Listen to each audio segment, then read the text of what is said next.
The Elder Scrolls are not just the title of a beloved video game franchise, they're actual objects within the lore of that universe, and understanding what they are requires diving into one of the most complex and metaphysically dense fictional mythologies ever created for a game series. The Elder Scrolls themselves are artifacts of immense power that exist outside normal time. They record all possible pasts and futures simultaneously. They can drive readers insane, and they're fragments of creation itself that contain the fundamental code of reality. But to truly understand what the Elder Scrolls are, we need to understand the cosmology of the Elder Scrolls universe, how reality was created, what time and space actually mean in this setting, and how the scrolls function as both historical records and reality-altering artifacts. This is the complete explanation of what the Elder Scrolls actually are, based on the lore presented across all the games, the in-game books, the developer statements, and the metaphysical framework that underlies this entire fictional universe. If this story helps you settle in, feel free to like the video, but only if it brings you some peace. And I'd love to know in the comments where you're listening from. It's good to know who else is out there, winding down for the night, the creation of the universe, the Orbis and the Godhead. To understand the Elder Scrolls, we must start at the absolute beginning of existence in this universe. The Elder Scrolls cosmology proposes that all of reality, everything that exists or could exist, emerges from something called the Godhead. The Godhead is not a character or entity that can be understood in normal terms. It's more like an unconscious dreaming force, an infinite consciousness that's dreaming the entire universe into existence. Everything in the Elder Scrolls universe, all the gods and mortals and planes of existence, are thoughts or dreams within the mind of the Godhead. This concept is never explicitly stated in the games themselves, but is heavily implied through various in-game texts, and has been confirmed by former developers and lore writers. The implications are profound. If everything is a dream, then reality itself is subjective and malleable. This explains why the Elder Scrolls universe has such strange and contradictory elements, why magic works, why gods can exist and intervene in the world, and why time and space don't function the way they do in our reality. The universe is fundamentally made of thought and belief rather than physical matter and energy.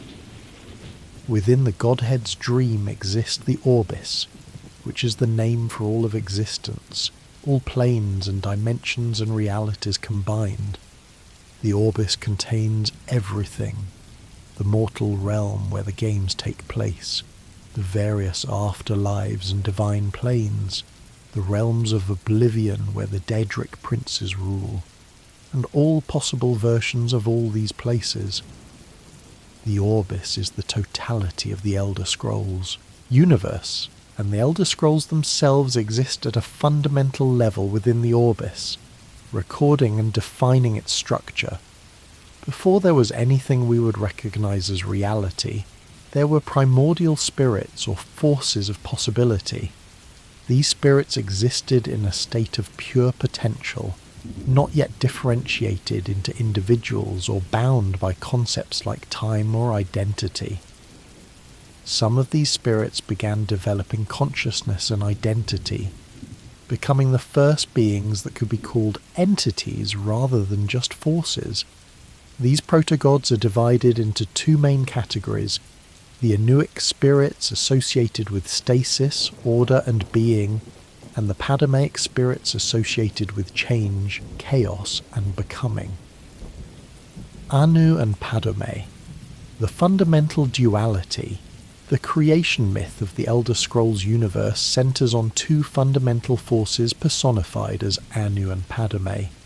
Though whether these are actual beings or just metaphorical representations of cosmic principles is deliberately ambiguous. Anu represents stasis, order, light, and the tendency toward permanence and structure. Padme represents change, chaos, darkness, and the tendency toward transformation and destruction. Neither is purely good or evil. They're complementary opposites that together create the potential for existence. According to the myths, Anu and Padme existed in a void before time, and their interaction created the first possibilities. Some versions of the myth include a third entity called Nier, representing the synthesis or combination of Anu and Padme's forces, and describe creation as emerging from the relationship between these three. Other versions frame it more abstractly as opposing forces achieving temporary balance. The key point is that reality requires both stability and change, both order and chaos, to exist and persist. The interaction between Anuic and Padmaic forces created spirits that had characteristics of both, or leaned more toward one pole or the other. These spirits existed in a timeless, spaceless state of potential, called the Void, or the Waters of Oblivion, not yet forming anything coherent or structured. This primordial chaos contained infinite possibility, but no actuality, all potential outcomes existing simultaneously without any specific version manifesting. The most important spirit to emerge from this primordial state was Lorcan, also called Shor in Nordic tradition, Shazar in Cyrodiilic tradition, or Sep in Redguard tradition. Lorcan is a Padmaic spirit associated with change and limitation and mortality. Lorcan had an idea that would fundamentally alter existence. He proposed creating a physical realm bound by time and space, a place where spirits could incarnate and experience limitation and growth and death. This proposal would become the mortal realm called Mundus, and it would require the sacrifice of divine power to create. The creation of Mundus, convention, and the formation of reality. Lorcan convinced many of the other spirits to participate in his plan to create Mundus. He was aided in this by Magnus, the god of magic and architect of reality, who designed the fundamental structures and laws that would govern the physical realm. Together, Lorcan and Magnus gathered supporters from among the spirits, entities that would later be known as the Aedra or our ancestors by the elves. These spirits agreed to invest their divine essence into creating the mortal world, not fully understanding what this would cost them. The process of creating Mundus required the spirits to give up portions of their infinite divine nature and bind themselves to the physical realm. As they poured their power into creating matter and time and space, they discovered that they couldn't easily withdraw or escape. Magnus, realizing the full implications of what was happening, abandoned the project and tore his way back through the fabric of reality into Aetherius, creating the sun as he departed. His followers, the Magna-G or Star Orphans, followed him, creating the stars as they punctured reality, fleeing back to the divine realm. The spirits who remained and completed the creation of Mundus were fundamentally changed by the process. They became the Aedra, gods bound to the physical world and limited by its rules. The most powerful of these became the 8 divines: Akatosh, the dragon god of time; Arche of life and death; Dibella of beauty and love; Julianus of wisdom and logic; Kinnereth of the air and heavens; Mara of love and compassion; Stendar of mercy and justice; and Zenithar of work and commerce. Later, Talos would be added as the 9th divine after his apotheosis, though his status as a true god is disputed. The creation of Mundus established fundamental concepts that didn't exist before: linear time, 3-dimensional space, mortality, and change. These limitations were Lorcan's gift, though whether it was a gift or a curse is debated by different cultures in the Elder Scrolls universe. Mortality means death, but it also means growth and transformation, and the possibility of genuine choice and consequence. Time means everything ends, but it also means things can begin and progress and develop. The event that formalized the structure of reality is called convention, and it occurred at the Adamantine Tower, also called Adamantia, the first and oldest structure in creation. During convention, the Aedra gathered to judge Lorcan for his role in creating Mundus. Some spirits felt betrayed by Lorcan, believing he had tricked them into sacrificing their divinity. Others saw Mundus as a gift and Lorcan as a visionary. This disagreement led to conflict, and ultimately the Aedra decided to punish Lorcan by removing his heart. The heart of Lorcan and the towers. Lorcan's heart was torn from his body using the tools that would become legendary artifacts. Sunder and Keening, crafted by Kagranak of the Dwemer. The heart, being divine and part of the fundamental structure of reality, could not be destroyed. When they tried to destroy it, the heart simply fell to Tamriel and created Red Mountain in Morrowind, where it remained buried for thousands of years, still beating, still radiating divine power. Lorcan's body was shot from arrows that became the moons Massa and Secunda, according to some traditions. The Adamantine Tower, where convention occurred, became the first of several reality-stabilizing structures called towers. The towers are not just physical buildings, they're metaphysical pillars that hold reality together and maintain the separation between the mortal realm and the divine planes. Each tower has a stone, an object of power that serves as its focus and source of stability. The Adamantine Tower's stone is Zero Stone, the core of convention itself, the moment where time and space were defined. Other towers would be created or discovered throughout Tamriel's history. Red Mountain served as a tower with Lorcan's heart as its stone. White Gold Tower in the Imperial City used the Amulet of Kings. Crystal-like Lore in Somerset Isle used the transparent stone of the Aldmer. Green Sap was a living tower made from the Grat Oak. The Throat of the World in Skyrim may have been a tower with the Time Wound as its stone. The towers collectively maintain the structure of reality, and their deactivation or destruction threatens the stability of Mundus itself. The Elder Scrolls are intimately connected to the towers and to convention. Some theories suggest the Elder Scrolls are fragments of the original divine plan for creation, literal pieces of the blueprint that Magnus used to design reality. Others propose that the scrolls were created during convention as records of what was decided and what became fixed in reality. The scrolls exist outside the normal flow of time because they predate time's creation, or exist simultaneously in all times because they record all possible timelines. What the Elder Scrolls actually are: definition and properties.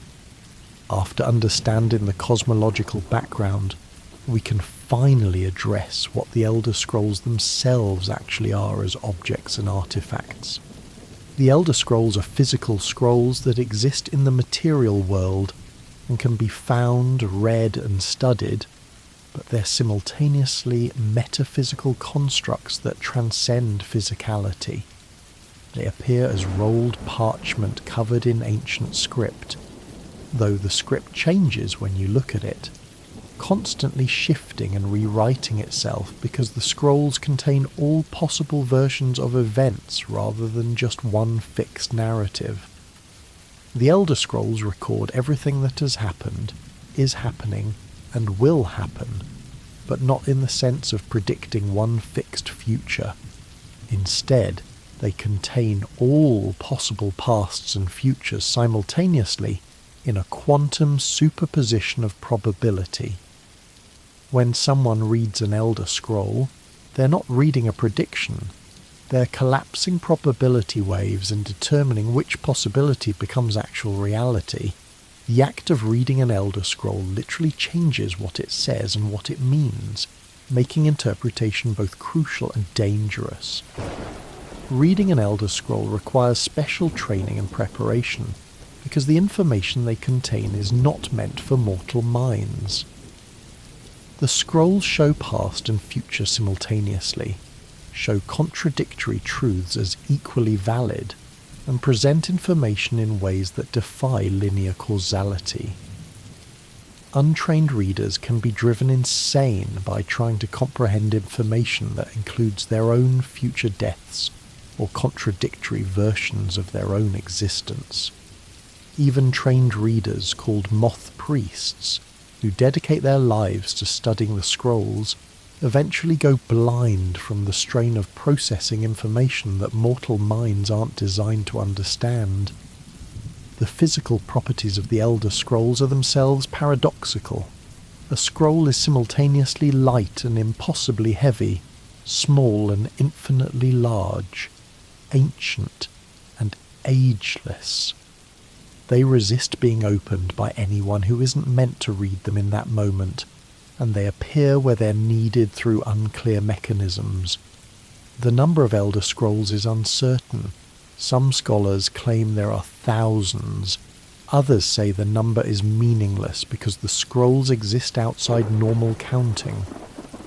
New scrolls can apparently be discovered or come into existence, though whether they were created in that moment or simply became relevant to accessible reality is debated. The Elder Scrolls serve several functions within the lore. First, they're historical records, documenting events from the creation of the universe forward. Second, they're prophetic texts, containing information about future events that haven't occurred yet. Third, they're reality-altering artifacts, capable of changing the nature of existence when properly understood and utilized.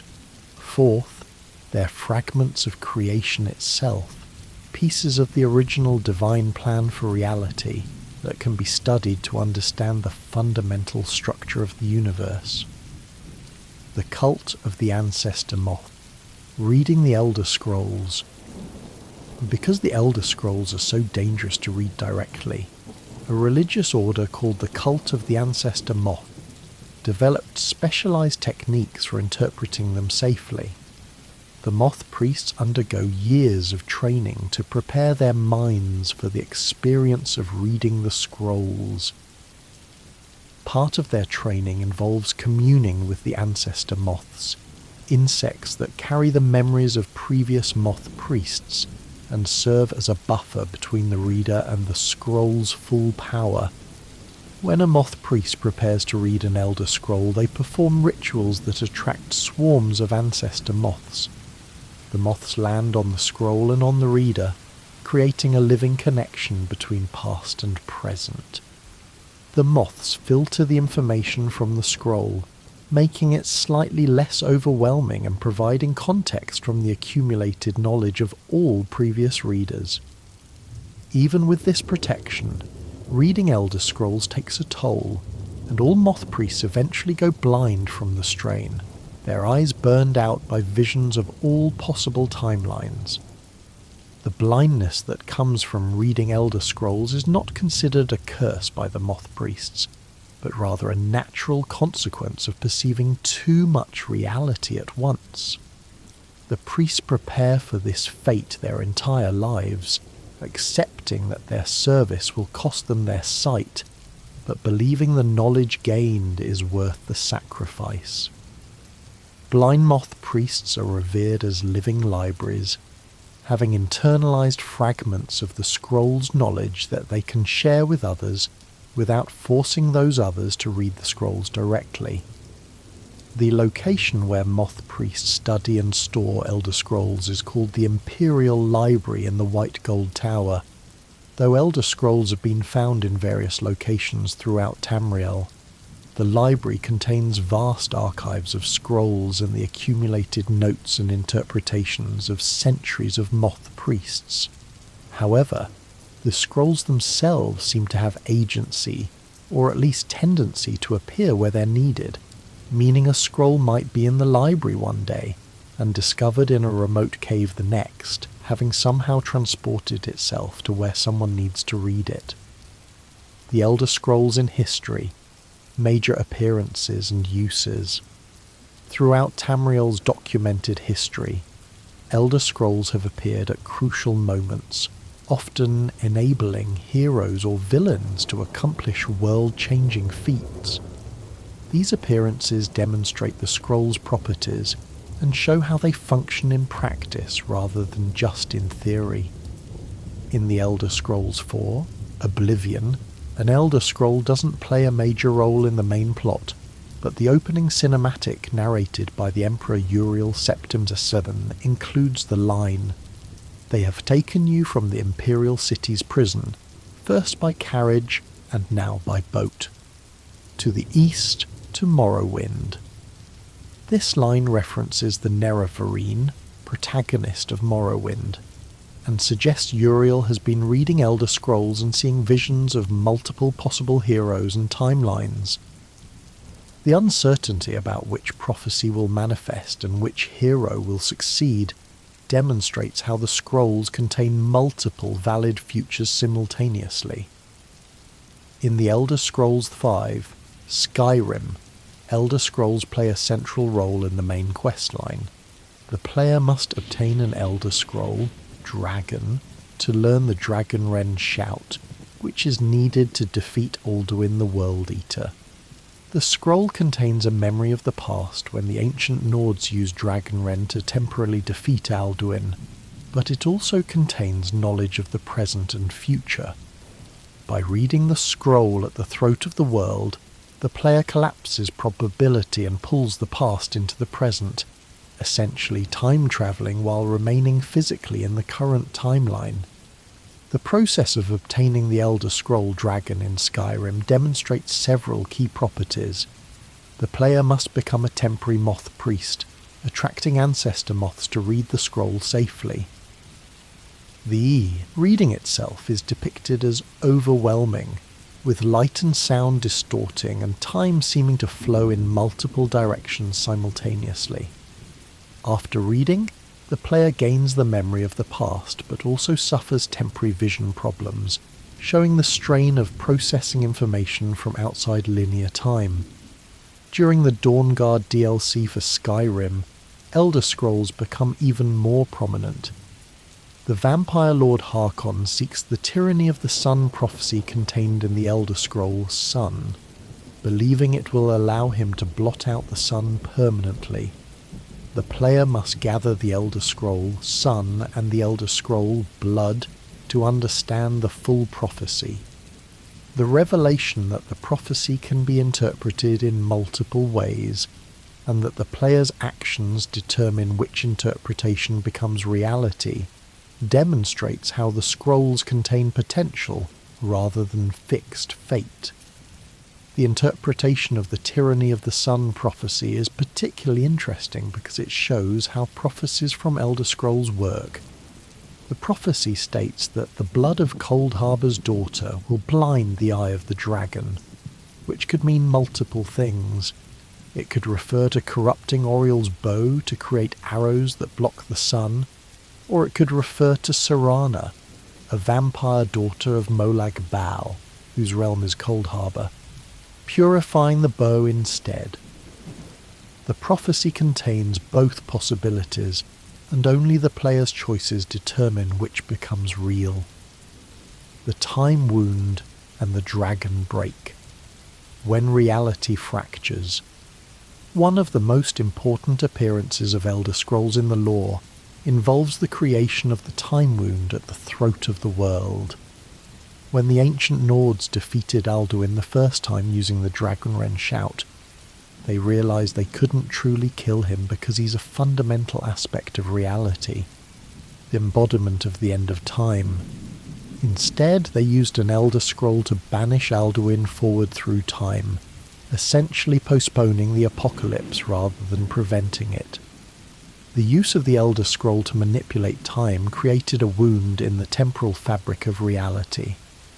This wound exists at the summit of the throat of the world, and can be accessed using the same Elder Scroll that created it.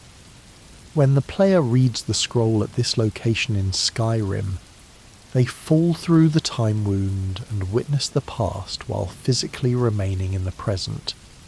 This demonstrates that Elder Scrolls can pierce through time, creating connections between different eras and allowing information or even objects to pass between them. The time wound is one example of a larger phenomenon called a dragon break, which occurs when time itself fractures into multiple simultaneous timelines. During a dragon break, linear causality breaks down, and multiple contradictory versions of events all happen simultaneously. When the break ends, reality reconciles these contradictions, usually by accepting all versions as having occurred, or by choosing one version to become official history while the others fade into myth. Dragon breaks are directly connected to the Elder Scrolls because the scrolls exist outside time and can cause or record these temporal anomalies. The most famous dragon break occurred in the First Era, when the Marukati Selectives, a religious extremist group, attempted to remove the elven aspect from Akatosh, the dragon god of time. Their ritual succeeded, but also fractured Akatosh's nature, causing time to split and creating a 1,000-year period where past, present and future existed simultaneously. The Elder Scrolls recorded all versions of this period, making them essential but maddening sources for understanding what actually happened. The Warp in the West, which occurred at the end of Daggerfall, is another dragon break caused by the activation of Numidium, a reality warping construct built by the Dwemer. During this 3-day period, multiple contradictory events all occurred. Several different factions gained control of Numidium, multiple political outcomes happened simultaneously, and numerous characters both died and survived.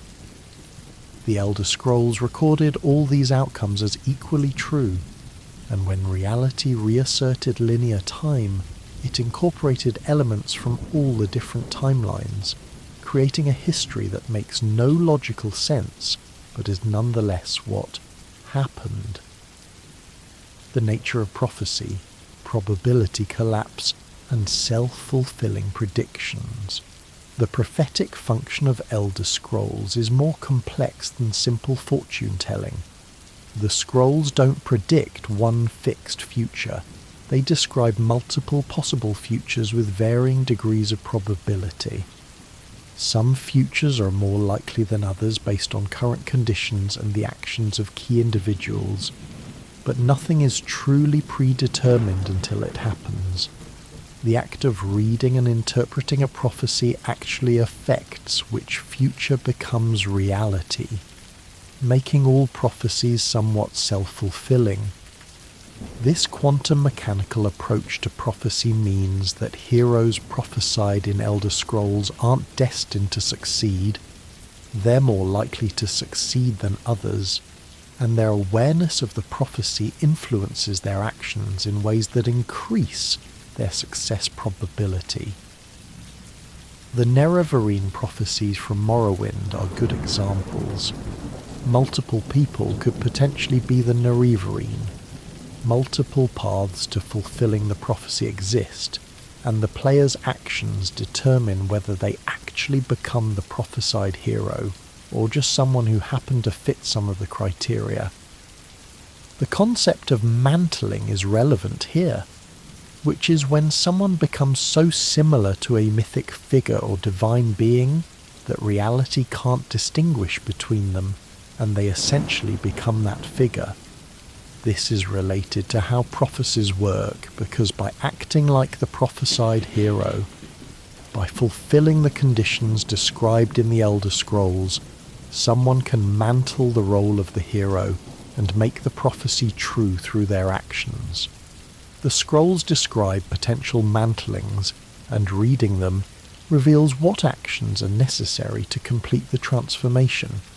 Some prophecies in Elder Scrolls are deliberately vague or poetic, using metaphorical language that can be interpreted multiple ways. This vagueness isn't a flaw, it's a feature, reflecting that the scrolls contain multiple possible meanings because they're describing multiple possible futures. The correct interpretation only becomes clear when the events described begin to manifest, and sometimes even then, multiple interpretations remain valid. This makes the job of moth priests extremely difficult. They must determine which interpretation is most relevant to current events, while knowing that their interpretation will influence which version becomes real. The metaphysics of the Elder Scrolls, creation code and divine authority. At the deepest level of understanding, the Elder Scrolls are fragments of creation's fundamental code, literal pieces of the programming that defines how reality operates. When Magnus designed Mundus, he created laws and structures and systems that would govern the physical realm. The Elder Scrolls are the documentation of these systems, the source code that explains how reality works, and that can be modified by those who understand it deeply enough. This coding metaphor appears throughout Elder Scrolls lore in surprising ways. The Dwemer, for instance, understood that reality was fundamentally mathematical and spiritual rather than purely physical, and they attempted to use this understanding to transcend mortality. The tonal architecture they developed involved manipulating the fundamental frequencies and patterns that underlie existence, essentially hacking reality by finding bugs in the creation code. The Heart of Lorcan served as a compiler or processor for their reality-altering calculations. The Thuum or dragon shouts used by dragons and Dragonborn are another example of reality manipulation through understanding creation's code. The dragon language is the language of creation, the words used by the gods to speak the world into existence. When someone shouts in dragon language, they're not just making sounds, they're asserting truth so fundamental that reality must conform to it. The dragons don't learn their language, they are their language. They exist as living words of power. The Dragonborn has the ability to learn this language and use it with comparable power, essentially gaining read-write access to reality's source code. The Elder Scrolls, containing the complete documentation of how reality works, would theoretically allow someone who fully understood them to rewrite existence itself. This is why the scrolls are so carefully guarded, and why reading them is so dangerous. They're not just history books or prophecy texts, they're instruction manuals for altering fundamental reality. Someone who could read and comprehend an Elder Scroll without going mad or blind could potentially use that knowledge to change the past, alter the future, or reshape the present according to their will. The relationship between the Elder Scrolls and the concept of Chim is relevant here. Chim is a state of enlightenment where someone realizes they're part of the Godhead's dream, but maintains their individuality despite this realization. Someone who achieves Chim gains the ability to alter reality through force of will, becoming a lucid dreamer within the Godhead's dream. The scrolls contain information about Chim and about the true nature of the Aurabis, and studying them is one path toward achieving this enlightenment, though most who attempt it simply go insane from the revelation that everything is dream. The zero-sum problem.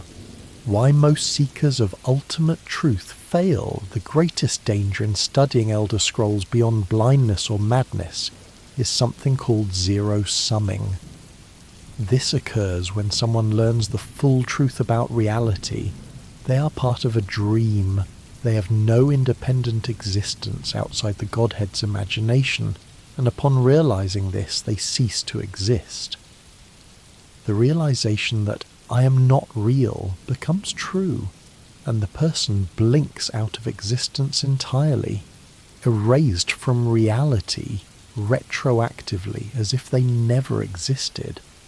Zero-summing is why most attempts to achieve Chim through studying the Elder Scrolls fail catastrophically. The scrolls contain the truth about the nature of existence, but most mortals and even most gods can't handle that truth without either denying it, remaining ignorant, or accepting it and ceasing to exist. Only incredibly rare individuals with enormous willpower and sense of self can maintain their existence while knowing they're fictional, essentially asserting I am not real, but I am, with enough conviction that reality accepts the contradiction. Vivek, one of the tribunal gods from Morrowind, allegedly achieved Chim and wrote extensively about it in his sermons, though whether his claims are true or just mythology is debated. Vivek describes Chim as a state of simultaneous existence and non-existence, knowing you're part of the dream, but loving yourself enough to continue existing despite that knowledge. He compares it to a flower reaching enlightenment, understanding it's just a pattern of atoms and energy, but choosing to remain a flower anyway because being a flower is beautiful and meaningful. The Elder Scrolls, by containing information that can lead to zero-summing, are literally fatal to most beings who try to fully understand them. The moth priest technique of reading with the ancestor moths as buffers is partly about filtering this dangerous ultimate truth, preventing readers from learning too much at once and accidentally zero-summing themselves. The blindness that results from reading scrolls might be a mercy, preventing readers from seeing the final truths that would erase them from existence. The Elder Scrolls and the Towers, maintaining reality's structure. The connection between the Elder Scrolls and the metaphysical towers that stabilize reality is crucial but incompletely understood in the lore. Some theories suggest that each tower has an associated Elder Scroll that documents its creation and function, and that destroying or deactivating a tower requires or involves its corresponding scroll. Other theories propose that the Elder Scrolls collectively serve as a distributed tower, maintaining reality's structure through the accumulated weight of all recorded history and prophecy. The systematic deactivation of towers throughout Tamriel's history raises disturbing implications about the stability of reality itself. Red Tower was deactivated when the Nerevarine destroyed the heart of Lorcan. Crystal-like lore fell when Thalmor agents destroyed it during the Oblivion Crisis. White Gold Tower's deactivation is implied by the end of the Septim bloodline, and the Amulet of King's Destruction. If the towers maintain the separation between Mundus and Oblivion, their destruction threatens to collapse reality, or merge the mortal realm back into divine chaos. The Thalmor, the High Elf supremacist government ruling the Aldmeri Dominion, apparently has a long-term plan to deactivate all the towers and unmake creation itself, returning existence to the timeless divine state before Mundus was created. They view mortality and physicality as a curse inflicted by Lorcan, and they believe that ending the mortal realm will allow spirits to return to their original divine state. This plan requires understanding the towers, and presumably the Elder Scrolls that document them, making the scrolls essential to either maintaining or destroying reality. If the Elder Scrolls are documentation of creation's fundamental structure, destroying them might destabilize reality even without touching the towers. Alternatively, the scrolls might be indestructible because they exist outside linear time and space. meaning any attempt to destroy a scroll would create a paradox that reality would have to reconcile. The very existence of this question demonstrates how little even the lore's greatest scholars understand about the scroll's true nature and function. Cultural interpretations, how different races view the Elder Scrolls. Different cultures within Tamriel have different beliefs about what the Elder Scrolls are and what they represent. These varying interpretations reflect broader philosophical and religious differences between the races, while also suggesting that the scrolls might be different things to different observers, supporting multiple interpretations simultaneously. The High Elves, or Altmer, view the Elder Scrolls as records of the divine plan for creation, and as proof of their racial superiority. Altmer mythology holds that they are descended directly from the Aedra, who created Mundus, making them the closest to divinity among mortals. They believe the Elder Scrolls document the ancient glory of their people, and prophesy their eventual return to divine status once mortality is overcome. This interpretation supports their cultural supremacism and their government's goal of unmaking creation. The Nords have a more practical view of the Elder Scrolls as powerful artifacts that can be used to accomplish great deeds, but should generally be left alone because they're dangerous. Nordic culture emphasizes direct action and physical prowess over scholarly study, so the idea of reading cryptic text to understand the future is less appealing than just preparing for any challenge and meeting it with courage. However, Nords respect the power of the scrolls and the sacrifices made by heroes who've used them, incorporating those heroes into their rich tradition of legendary figures. The Dunmer, or Dark Elves, have complex views on the Elder Scrolls influenced by their tribunal religion and their ancestor worship traditions. The Tribunal, 3 living gods who ruled Morrowind for thousands of years, used the heart of Lorcan to maintain their divinity, giving them intimate knowledge of reality's fundamental nature.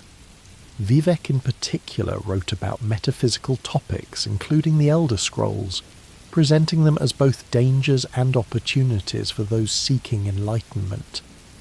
Dunmer culture emphasizes personal transformation through trial and suffering, making the scroll's ability to drive readers mad or blind somewhat consistent with their religious values. The Khajiit have unique cosmological views that include concepts of multiple moons and lunar lattices connecting reality.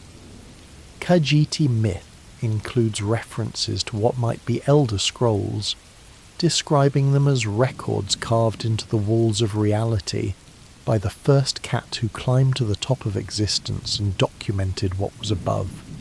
This interpretation presents the scrolls as exploration records from the earliest times, written by a curious spirit who wanted to understand the shape of creation.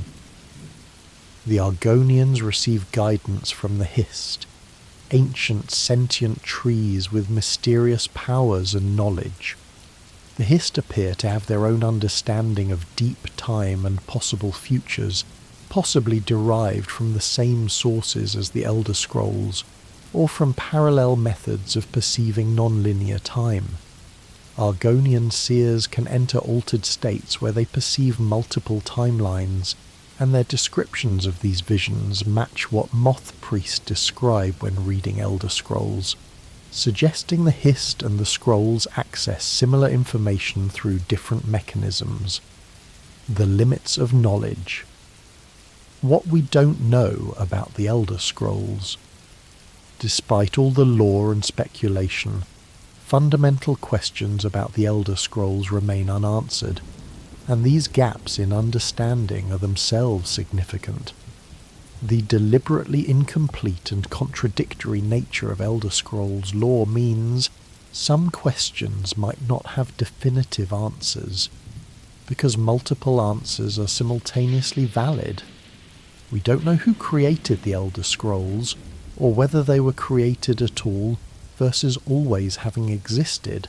Some Theories say Magnus wrote them as documentation for his creation project. Others say they spontaneously emerge from convention as reality defined itself. Still others propose that the scrolls are eternal, existing before and beyond creation, perhaps fragments of the Godhead's consciousness itself that happen to take physical form in Mundus. We don't know how many Elder Scrolls exist because counting them appears to be impossible or meaningless. Different sources give wildly different numbers, and new scrolls can apparently appear or become relevant while others fade from accessibility. This suggests the scrolls exist in some kind of quantum superposition, where the number is indeterminate until observed, or that the scrolls exist in all possible quantities simultaneously and only manifest in specific numbers when needed. We don't know if the Elder Scrolls can be destroyed, and if so, what would happen to the information they contain.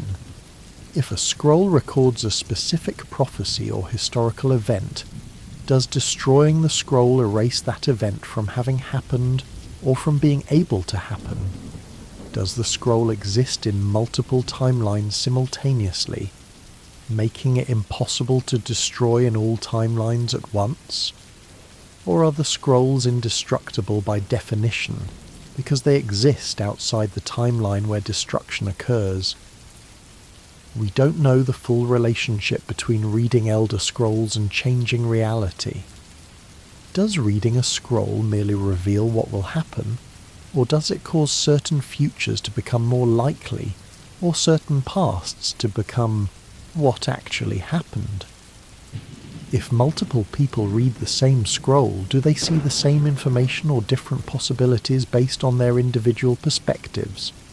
Can two readers collapse different probability waves from the same scroll, creating contradictory but equally valid interpretations?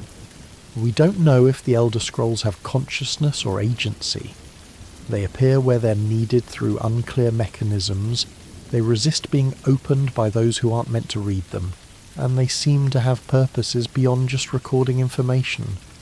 Do the scrolls want certain outcomes and manipulate events to achieve them? Or do they simply exist as neutral records that happen to have tendencies towards certain people and places because of how probability flows through the timeline? The Elder Scrolls in gameplay versus lore, the difference between playing and reading. An important distinction must be made between how the Elder Scrolls function in the actual video games versus how they're described in the lore and in-game books. The games, being interactive media, can't fully represent concepts like probability collapse or non-linear time without breaking gameplay. This creates interesting discrepancies where the lore describes reality as fluid and subjective, while the games must present definite events that the player experiences directly. In Skyrim, when you read the Elder Scroll at the throat of the world, you see a cutscene showing the past where ancient Nords defeat Alduin. This cutscene presents one definite version of events, but according to the lore, reading an Elder Scroll should reveal multiple simultaneous possibilities, with the reader determining which becomes real through their observation.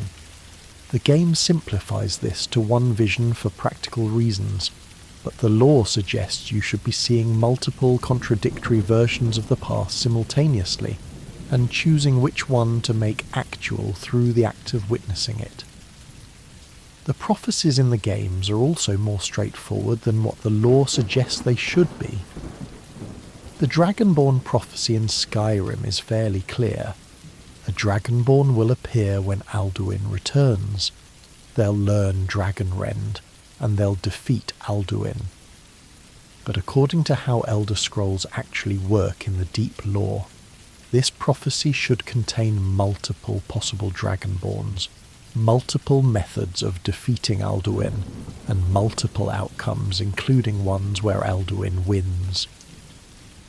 The game presents one path because it needs to tell a coherent story, but the lore implies all these paths exist in superposition until you play through and collapse them into one actual timeline.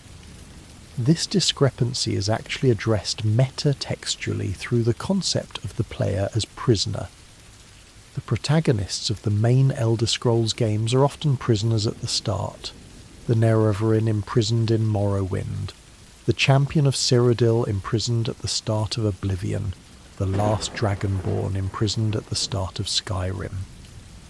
The prisoner is a mythic archetype in Elder Scrolls lore representing someone who's free from fate and prophecy, someone who can make genuine choices that alter which timeline becomes real. The player, controlling the prisoner protagonist, literally determines reality by playing the game and making choices.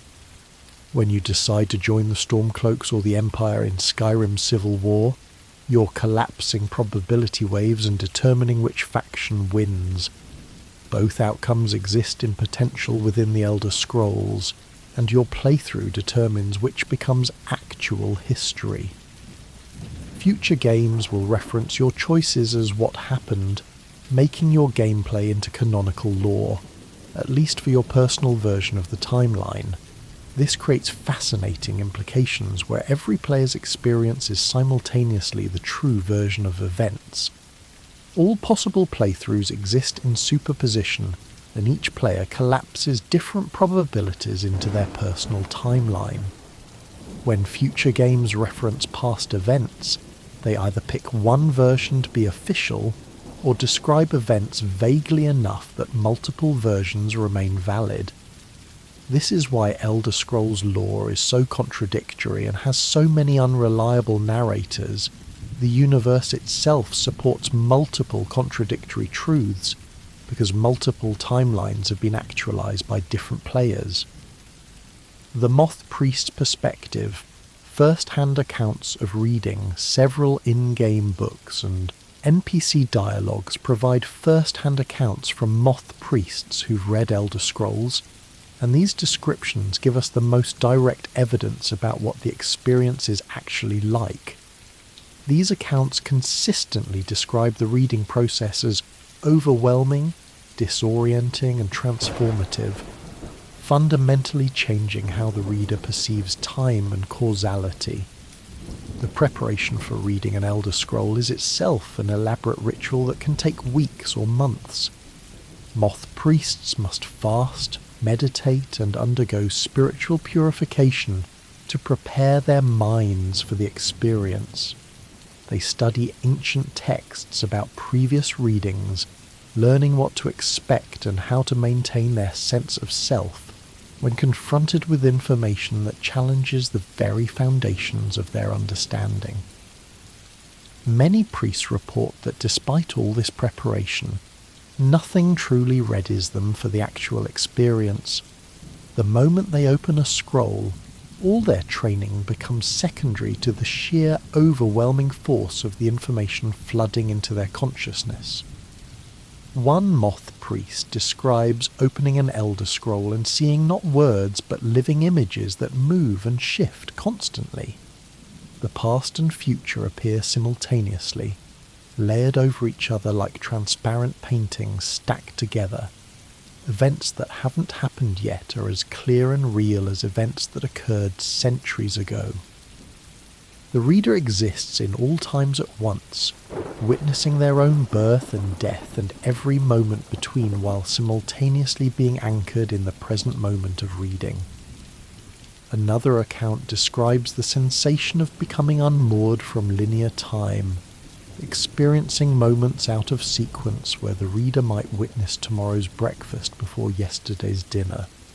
Causality breaks down, effects can be seen before their causes, and the distinction between observer and observed collapses. The reader sees themselves reading the scroll from outside themselves, creating recursive loops of observation where they're watching themselves watch themselves indefinitely. The physical sensation of reading is described as painful, with bright light burning behind the eyes even when they're closed. Some readers report feeling pulled in multiple directions simultaneously, as if different possible futures are trying to drag them down different paths. The ancestor moths that swarm during the reading are described as anchors, keeping the reader tethered to their present moment and preventing them from being swept away entirely into the visions of other times. The blindness that eventually results from reading Elder Scrolls is described not as darkness, but as seeing everything all at once. Blind moth priests report that they still perceive the world, but they perceive all possible versions of it simultaneously. A person standing before them exists as they are, as they were, and as they might become, all overlapping. This omnivision is as overwhelming as actual sight, forcing retired moth priests to withdraw from society and live in contemplative seclusion, where the flood of possibilities is less overwhelming than in busy cities full of people and their infinite potential futures. The long-term psychological effects of reading Elder Scrolls extend beyond mere blindness. Moth priests who have successfully read multiple scrolls report experiencing persistent dissociation from linear time, where they struggle to distinguish between memories of events they witnessed and memories of events they read about in the scrolls. Some describe a permanent state of existential uncertainty, where they can never be entirely sure which version of past events is the true one, since they've seen multiple contradictory versions that are all equally valid according to the scroll's nature. This condition makes it nearly impossible for them to function in normal society, where people operate under the assumption that history is singular and fixed. The Elder Scrolls and the Thalmor. Unmaking creation. The Thalmor's interest in the Elder Scrolls is one of the more sinister threads in recent Elder Scrolls lore. The Thalmor are extremists who believe that the creation of Mundus was a mistake that trapped divine spirits in mortal forms, and they seek to undo creation and return to the timeless divine state that existed before convention. This requires understanding how reality was created, and how the structures maintaining it can be dismantled. The Thalmor have been systematically working to deactivate or destroy the towers that stabilize reality. The crystal-like law tower in Somerset was destroyed during the Oblivion Crisis, possibly deliberately by Thalmor agents who used the chaos as cover for their plans. The white gold tower lost its stone when the Amulet of Kings was destroyed, saving Tamriel from Mehrunes Dagon. Other towers have fallen or been deactivated through various means, and the Thalmor are implied to be involved in or actively working toward these events. If the Thalmor succeed in deactivating all the towers, the barriers between Mundus and Oblivion would collapse. Without the structures convention created to maintain linear time and physical space, reality would presumably revert to the timeless chaos that existed before creation. For the Thalmor, this is the goal. They want to unmake Mundus and free the spirits bound within it, even if this means destroying the mortal realm and killing everyone who exists within it. From their perspective, this isn't genocide, but liberation, freeing divine spirits from the prison of mortality. The Elder Scrolls are essential to this plan because they document how creation works, and therefore how it can be undone. The scrolls contain the information needed to understand the tower's nature, and how to deactivate them systematically rather than randomly. The Thalmor's interest in capturing or controlling access to Elder Scrolls suggests they're using the scrolls' information to advance their reality-ending agenda. What makes this particularly disturbing is that the Thalmor might be correct about the metaphysics. If the Ultima truly are descended from divine spirits that were tricked or coerced into creating Mundus and binding themselves to mortality, then from their perspective Lorcan was a villain and creation was a tragedy. The fact that this would destroy all mortal races and extinguish trillions of lives is irrelevant if those lives are themselves the problem. Symptoms of the disease of mortality that needs to be cured by ending existence itself. The Thalmor's interpretation of Elder Scrolls lore is particularly revealing. They read the scrolls not as historical documents or prophecies, but as instruction manuals for reality manipulation. Where other scholars see beauty and mystery in the scrolls' contradictions, the Thalmor see blueprints. They believe that by understanding how the scrolls document reality, they can learn to edit that documentation, essentially rewriting existence itself. This belief drives their obsessive search for Elder Scrolls and their willingness to go to extraordinary lengths to study them in secret. Some Thalmor scholars have reportedly spent decades in isolation, reading and rereading the same scroll over and over, trying to extract every possible layer of meaning from it. The question of whether the Thalmor could actually succeed in unmaking creation is open. The Elder Scrolls might contain information suggesting it's possible, or they might reveal that reality has achieved stability that can't be undone even if all the towers fall. The scrolls' nature as documents of all possible timelines means they contain both outcomes, realities where the Thalmor succeed, and realities where they fail.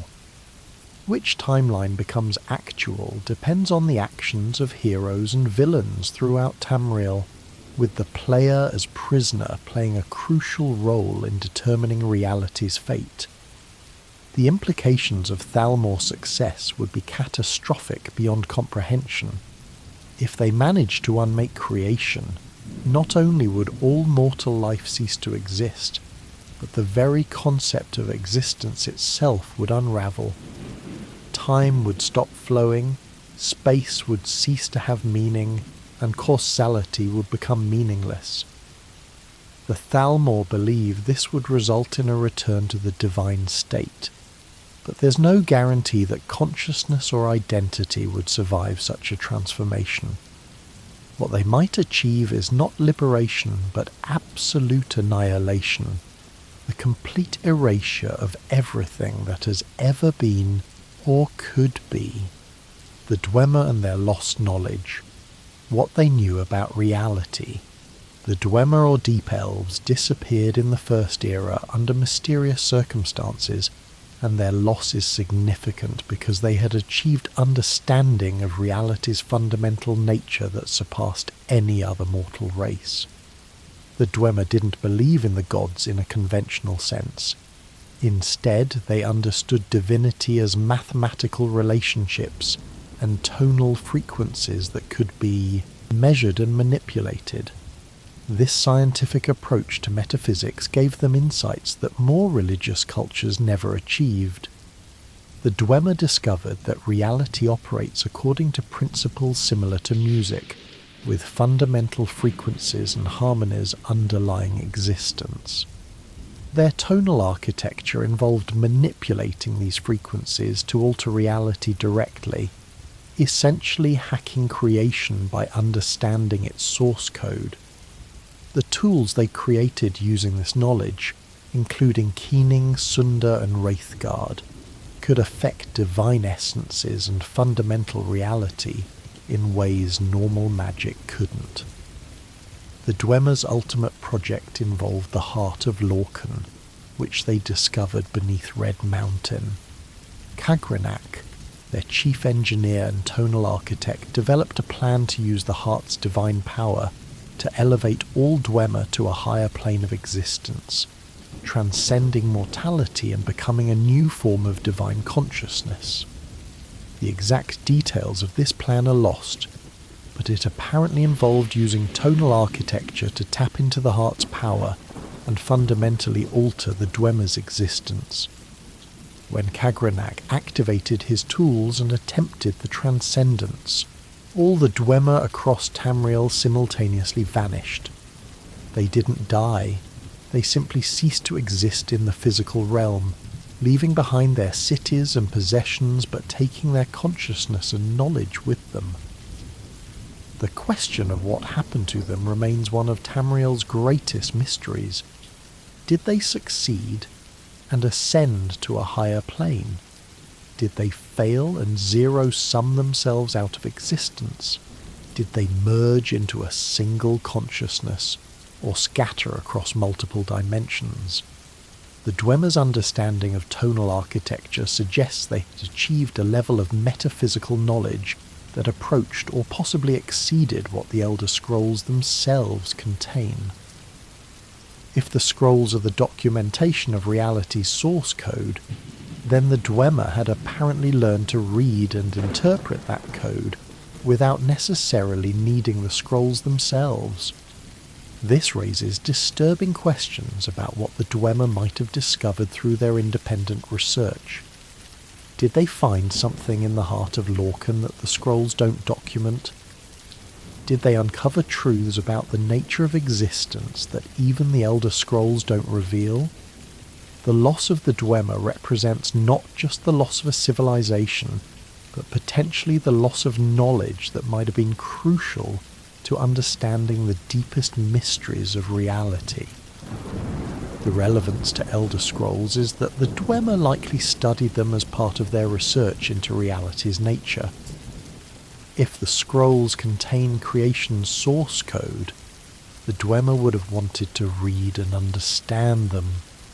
Some theories suggest the Dwemer's disappearance involved insights gained from Elder Scrolls, that they learned something about the nature of existence that allowed or forced their transcendence. Perhaps they discovered the truth about the Godhead and chose a collective response that removed them from the dream entirely. The disappearance of the Dwemer means that any knowledge they gained from studying Elder Scrolls vanished with them. If they had unique interpretations or understandings of the scrolls that no other culture achieved, that knowledge is lost unless the Dwemer still exist in some form and could theoretically return. The loss of the Dwemer's scientific approach to metaphysics is a tragedy for understanding the Elder Scrolls, because they might have been able to explain in precise mathematical terms what other cultures only describe through religious mythology or philosophical speculation. Some scholars theorize that the Dwemer's disappearance might have been recorded in Elder Scrolls before it happened, meaning that anyone who reads the appropriate scroll could potentially see the exact moment of their vanishing and understand what occurred. However, no known Elder Scroll has been identified that contains this information, or if such a scroll exists, it has been carefully hidden or lost to time. The possibility that the Dwemer's fate is documented in a scroll somewhere in the world drives some researchers to obsessively search for it, believing that understanding what happened to the Dwemer could provide crucial insights into the nature of reality itself and the true power of the Elder Scrolls. The heart of Lorcan and its relationship to the scrolls. The heart of Lorcan, buried beneath Red Mountain in Morrowind, is one of the most significant artifacts in Elder Scrolls lore, and has direct connections to the Elder Scrolls themselves. The heart is what remains of Lorcan after the Aedra tore him apart for his role in creating Mundus. Being divine and fundamental to reality's structure, the heart couldn't be destroyed, so it fell to Tamriel and created Red Mountain around itself, continuing to beat for thousands of years. The heart served as the stone for Red Tower, one of the metaphysical pillars maintaining reality's structure. Its divine power was so immense that anyone who properly understood how to access it could use it to achieve godhood. The tribunal, 3 mortal Dunmer named Vivek, Almalexia, and Sotha Sil, used tools created by the Dwemer to tap into the heart's power and transform themselves into living gods. They maintained this divinity for millennia by periodically returning to the heart and renewing their connection to its power. The heart's connection to Elder Scrolls comes through its role as part of Lorcan, and therefore as part of creation's fundamental structure. If the Elder Scrolls document creation and contain the code that defines reality, they must contain information about Lorcan and his heart. Reading the right Elder Scrolls would theoretically reveal the heart's location, its properties, and how to safely interact with it without being destroyed by divine power. The heart was also involved in prophecies recorded in Elder Scrolls. The Nerevarine prophecies, which foretold the return of the Dunmahiro Nerevar to fulfill various conditions and stop the Tribunal and Dagoth-Ur, were recorded in or derived from Elder Scrolls. These prophecies included information about what the Nerevarine must do, including ultimately severing the Tribunal's connection to the heart and destroying Dagoth-Ur's attempt to use the heart to create a new god called Akulakan. The prophecies surrounding the heart are particularly complex because they involve multiple possible outcomes that are all documented in the Elder Scrolls. Some versions of the prophecy suggest the Nerevarine would destroy the heart entirely. Others imply they would merely sever its connection to the towers, and still others hint at even more mysterious possibilities. The fact that all these versions exist simultaneously in the scrolls suggests that the heart's ultimate fate was genuinely uncertain, even to the Elder Scrolls themselves. The Nerevarines' actions would determine which prophesied outcome became reality, collapsing the superposition of possibilities into a single actualized timeline. When the Nerevarine fulfilled the prophecy and destroyed the enchantments binding the heart to Red Mountain, the heart disappeared. It didn't physically vanish, but it phased out of mortal reach, returning to a divine plane or dispersing its power back into the fundamental structure of reality.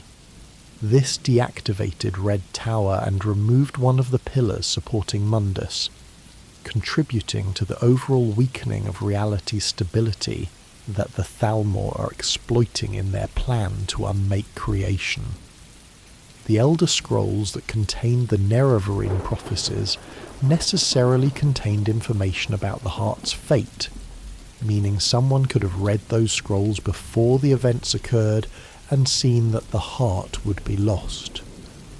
Whether this loss was inevitable or whether it was one possible future among many that became actual through the Nerevarines' choices is unclear, demonstrating again how prophecy and free will interact in Elder Scrolls cosmology.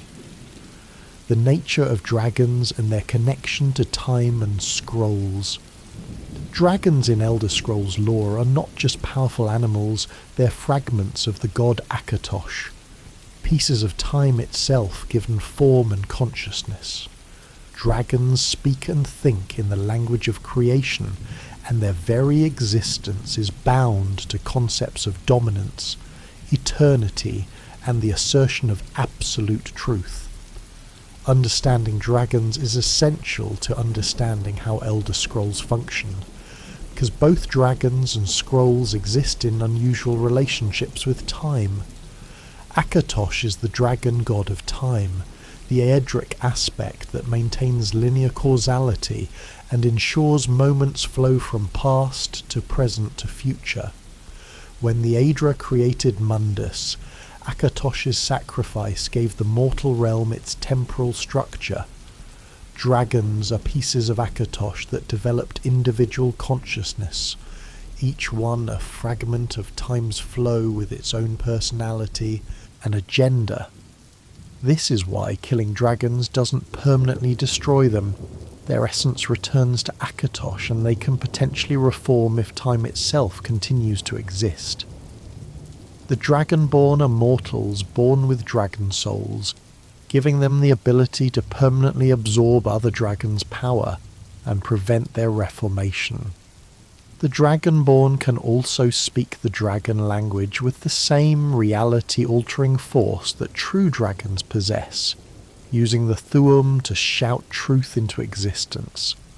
This ability comes from having a fragment of Akatosh's power within a mortal form, creating someone who exists partially outside the normal flow of time.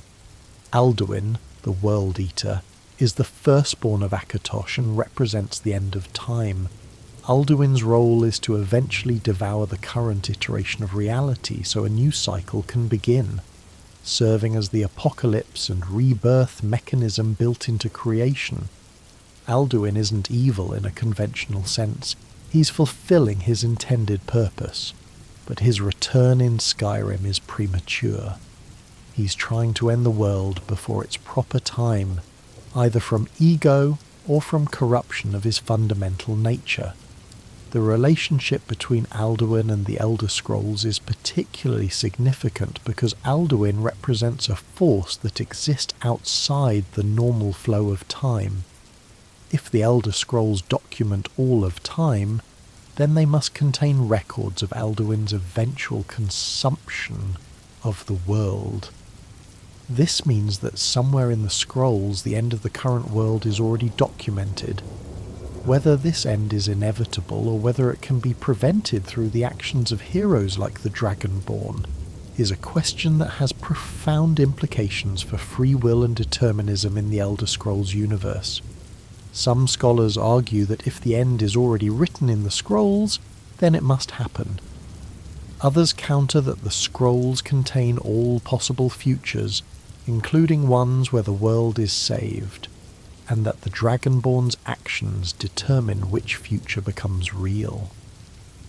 The connection to Elder Scrolls comes through how Alduin was originally defeated. The ancient Nords couldn't kill Alduin because he's a fundamental aspect of time and reality. Instead, they used an Elder Scroll to banish him forward through time, essentially fast-forwarding him past the present moment and into the distant future. This worked because Elder Scrolls exist outside normal time and can manipulate temporal flow in ways even dragon shouts can't match. When the last Dragonborn needs to defeat Alduin permanently in Skyrim, they must first learn Dragonrend, a shout specifically designed to force dragons to comprehend mortality. This shout makes dragons experience the concept of finite existence, which is alien and painful to them as fragments of eternal time. The only way to learn Dragonrend is to read the Elder Scroll, Dragon, at the Time Wound, and witness the past when the shout was first used, essentially downloading the knowledge directly from a moment preserved outside linear time. This demonstrates that Elder Scrolls can store and transfer information across time in ways that bypass normal causality. The ancient Nords created Dragonrend, used it on Alduin, and then that knowledge was somehow encoded in the Elder Scroll along with the memory of the event. Thousands of years later, the Dragonborn reads the scroll and gains the same knowledge, learning a shout that took decades to develop through a few moments of reading. The scroll serves as a bridge across time, making the past accessible in a way that's more than just historical record. The mechanism by which Elder Scrolls preserve and transmit knowledge across centuries remains poorly understood. Some theorize that the scrolls don't actually store information in any conventional sense, but rather they provide a window into moments that exist outside normal time, allowing readers to directly access events as they occurred. Others suggest that the scrolls are connected to a kind of cosmic memory, a repository of all events that have ever happened, and reading a scroll simply allows the reader to access this universal archive. Regardless of the mechanism, the practical result is that Elder Scrolls function as perfect records of the past, untainted by the distortions of memory or the biases of historians, the Aedra, Daedra, and their relationship to the scrolls. The distinction between Aedra and Daedra is crucial for understanding the Elder Scrolls' place in cosmology. The Aedra are spirits who participated in creating Mundus and sacrificed portions of their divine essence to create the mortal realm, becoming bound to it and limited by its rules. The Daedra are spirits who refuse to participate in creation, maintaining their full divine power but having no direct stake in the mortal realm. Both types of entity are aware of the Elder Scrolls and sometimes interact with them, but from very different perspectives. The Aedra, being bound to Mundus, are subject to the Scrolls' prophecies and documentation. The Elder Scrolls record the Aedra's actions and can be read to understand or predict how the Aedric gods might intervene in mortal affairs. The divines occasionally communicate through prophecies or visions, and these messages are sometimes recorded in or transmitted through Elder Scrolls. Akatosh's role as the god of time makes his connection to the scrolls particularly strong, as the scrolls exist in the temporal domain that Akatosh defines and maintains. The Daedra, existing outside Mundus in their own realms of oblivion, have more complicated relationships with the Elder Scrolls. Daedric princes are among the most powerful entities in the Orbis, each ruling a plane of oblivion that reflects their nature and sphere of influence. Some Daedric princes, particularly Hermaeus Mora, have expressed strong interest in Elder Scrolls because they contain knowledge that even the princes don't fully possess. Hermaeus Mora, the Daedric Prince of Knowledge, Fate, and Forbidden Secrets, is obsessed with accumulating all possible information. His realm, Apocrypha, is an infinite library containing every book ever written, and many that haven't been written yet. Mora collects forbidden knowledge and trades in secrets, offering power to mortals in exchange for bringing him new information. Elder Scrolls represent some of the only knowledge Mora doesn't already possess, because they exist partially outside the boundaries of reality that Mora can observe and catalogue. Mora's interest in Elder Scrolls goes beyond mere curiosity. As the Prince of Fate itself, Mora has a vested interest in understanding how prophecy works and how the future is determined. If the Elder Scrolls truly contain all possible futures, then they represent a form of knowledge that even a Daedric prince cannot fully comprehend or control. This frustrates Mora immensely, as his entire existence is built on the accumulation and control of information. The fact that there exists knowledge he cannot fully access drives him to pursue Elder Scrolls with an intensity that rivals even the Thalmor's obsession. Some scholars speculate that Mora's ultimate goal is not just to read the Elder Scrolls, but to somehow absorb them into Apocrypha, making their knowledge part of his infinite library, and thus subject to his control. In the Dragonborn DLC for Skyrim, Mora plays a significant role, and directly references his desire to access Elder Scrolls. He can't simply take them because the scrolls have their own properties that resist even Daedric Prince-level power, and they tend to appear where they're needed rather than where anyone, even a god, wants them to be. Mora's inability to fully control or understand Elder Scrolls demonstrates their unique status as artifacts that transcend even divine authority. Other Daedric princes have interacted with Elder Scrolls in various ways throughout history, sometimes using them to further their schemes in the mortal realm. However, the scrolls don't seem to serve the Daedra the same way they serve mortals. A mortal can read a scroll and learn about their own future or past, gaining knowledge that helps them change their fate. A Daedric prince, being immortal and existing outside linear time in some respects, doesn't have the same relationship to prophecy and temporal causality, making the scrolls less useful or perhaps incomprehensible to them. The Sigic Order and their understanding of reality. The Sigic Order an ancient monastic organization based on the island of Artaeum, has studied metaphysics and the nature of reality for longer than most other institutions in Tamriel. The Psijics have deep understanding of how time, space and causality actually function, and they've presumably studied Elder Scrolls as part of their research. Their perspective on the scrolls represents one of the most sophisticated mortal understandings of these artifacts. The Psijics practice a form of magic called mysticism that involves manipulating the fundamental forces underlying reality, rather than just throwing fire or lightning around. Mysticism includes powers like teleportation, dispelling magic, and soul manipulation, abilities that require understanding creation's source code, rather than just using its surface-level effects. This deep understanding of magic's foundations gives the Psijics insights into how Elder Scrolls function, and why they have the properties they do. The Order has at various points in history removed themselves from normal time, taking the entire island of Artaeum and its inhabitants out of the timeline temporarily.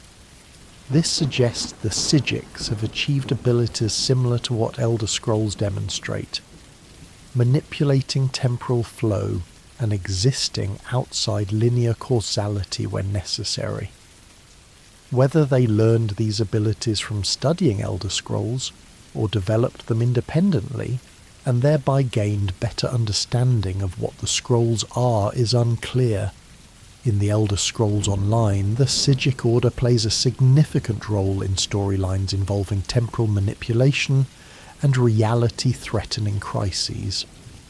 The Order serves as guardians of reality's stability, intervening when events threaten to cause catastrophic damage to the timeline or to the fundamental structure of Mundus. This guardian role puts them in positions where they must sometimes interact with Elder Scrolls, reading them to understand threats, or using them to prevent or enable certain outcomes. The Psijics philosophy emphasizes the interconnectedness of all things, and the importance of maintaining balance rather than pursuing individual power or knowledge for its own sake. This philosophy makes them somewhat distrustful of those who seek Elder Scrolls purely for power or prophecy, recognizing that the scrolls are tools that can cause immense harm if misused. The Order's careful approach to metaphysical knowledge represents wisdom that most other organizations and individuals lack. The Psijics' approach to studying Elder Scrolls differs fundamentally from other scholars.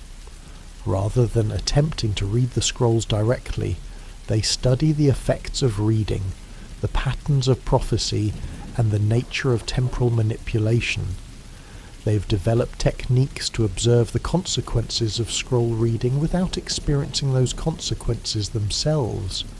This allows them to accumulate knowledge about the scrolls without the risk of blindness or madness that direct reading entails. Some Psijic masters have reportedly spent their entire lives studying a single Elder Scroll without ever actually opening it, instead examining how reality responds to its presence and what effects it has on the people around it. The Psijics also maintain extensive records of all known Elder Scrolls and their locations throughout history. They track which scrolls have been read, by whom, and what the consequences were. This historical data has allowed them to develop theories about how Elder Scrolls function and what patterns govern their appearance and disappearance. The Order believes that understanding these patterns is key to understanding the nature of prophecy and free will in the Elder Scrolls universe. They argue that if the scrolls follow predictable patterns in how they manifest and interact with the world, then perhaps the future itself follows patterns that can be understood and navigated without requiring direct knowledge of what the future holds. The implications of multiple timelines and parallel realities. The concept of dragon breaks and the Elder Scrolls documentation of multiple simultaneous timelines creates profound implications for understanding reality in the Elder Scrolls universe.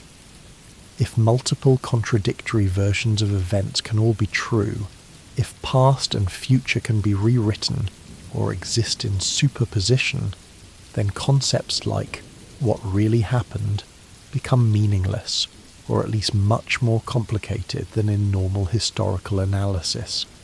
This means that historical events in Tamriel often have multiple valid versions because they literally occurred in multiple different ways in different timelines.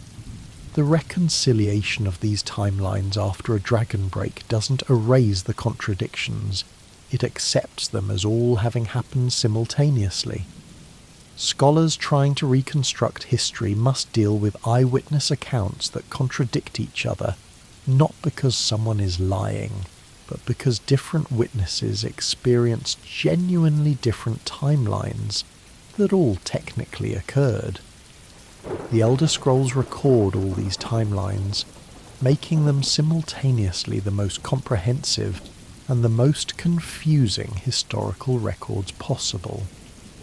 A moth priest reading about an event that occurred during a dragon break would see all versions overlapping, unable to determine which was primary, because primacy is a meaningless concept when all versions actually happened. This makes the scrolls useless for settling historical debates, but essential for understanding what's metaphysically possible within reality structure. For prophecy, multiple timelines mean that the future isn't singular but branching, with different paths leading to different outcomes. The Elder Scrolls contain all possible futures, and the actions of key individuals, particularly prisoners and heroes, determine which paths are followed and which become actual history. This gives genuine meaning to player choice and free will, while maintaining that prophecies are real, and the scrolls contain true information about what will happen. The resolution being that they contain true information about all things that could happen, with probabilities attached to each possibility. The truth behind the Elder Scrolls. Synthesis and understanding.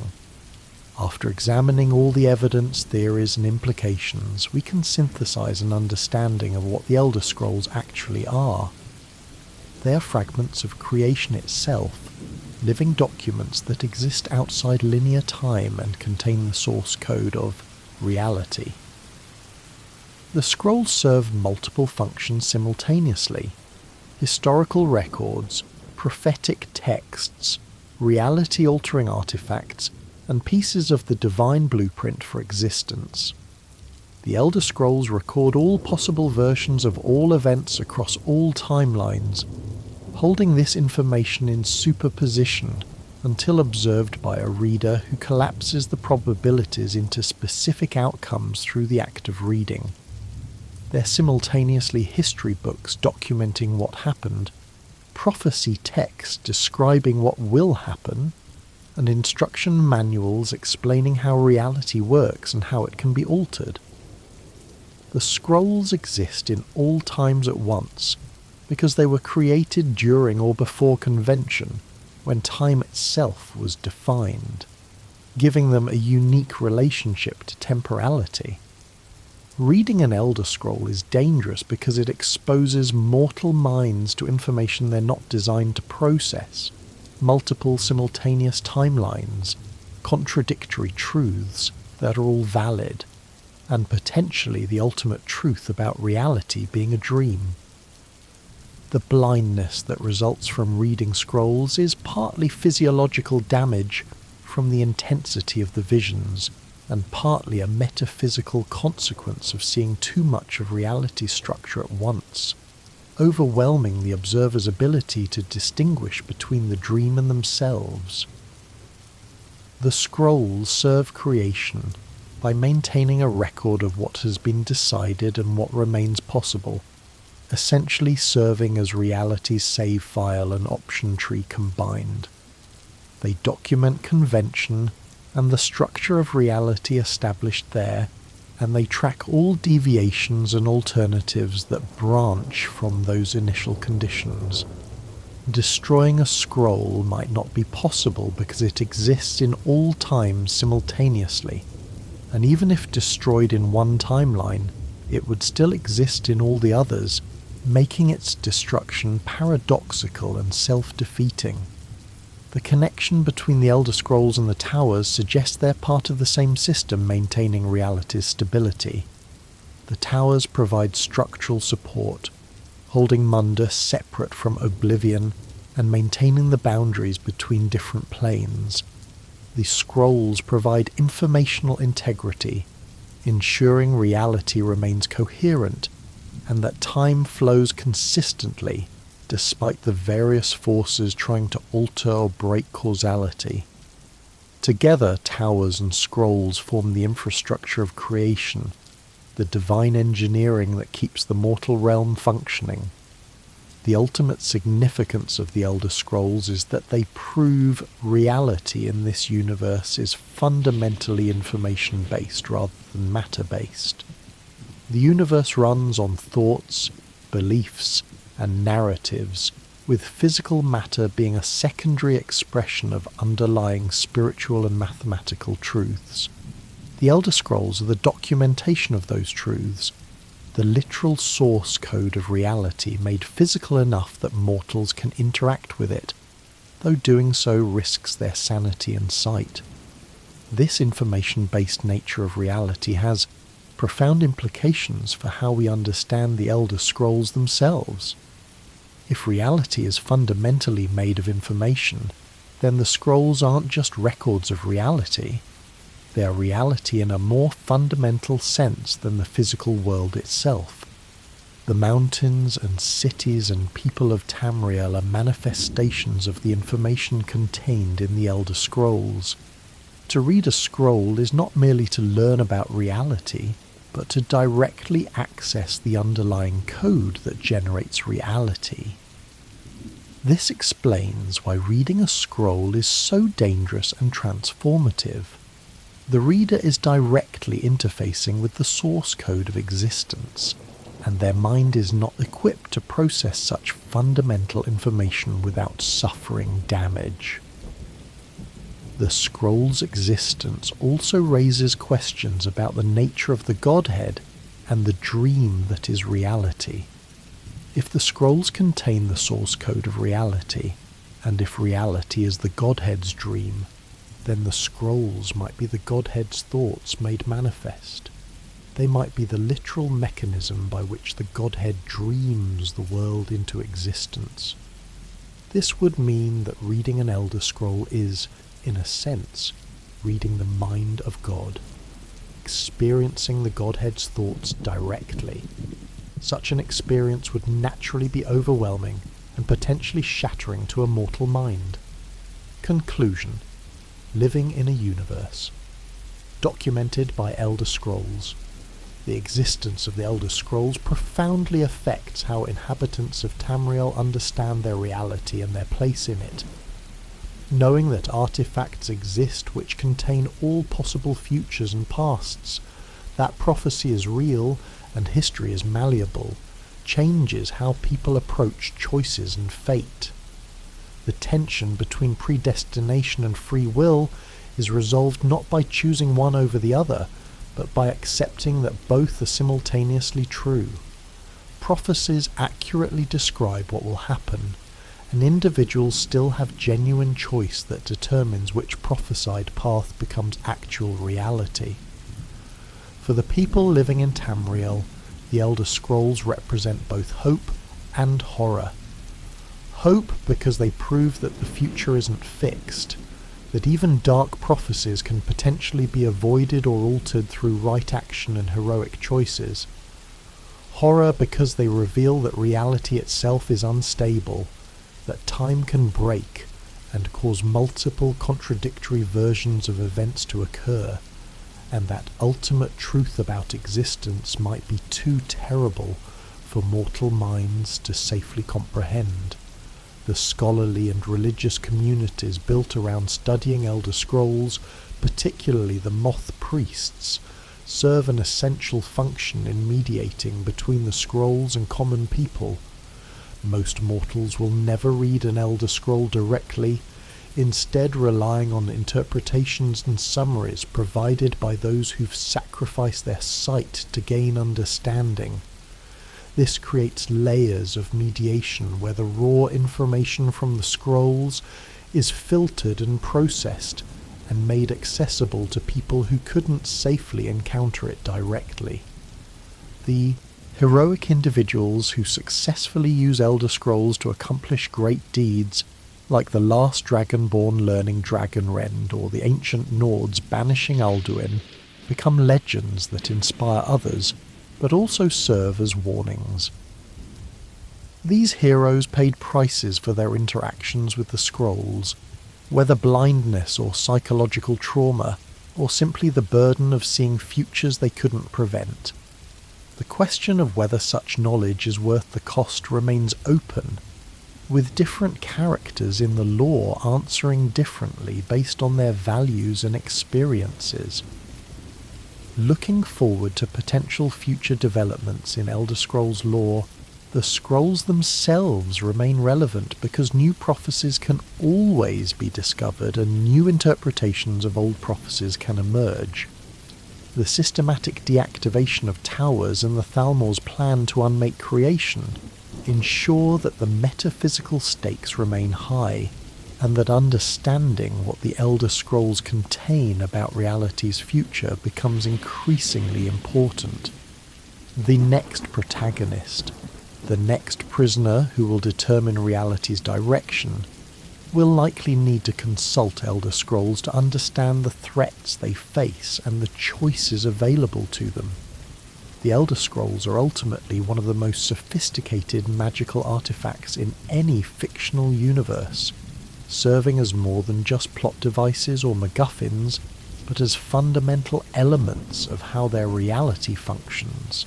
They're proof that the Elder Scrolls universe takes its metaphysics seriously, building a cosmology where time, causality, and existence itself are treated as complex phenomena with rules that can be understood and manipulated by those willing to pay the price for such knowledge. Understanding what the Elder Scrolls are requires understanding not just the objects themselves, but the entire reality they document, and appreciating how this fictional universe has been constructed with depth and consistency that rewards careful study and analysis.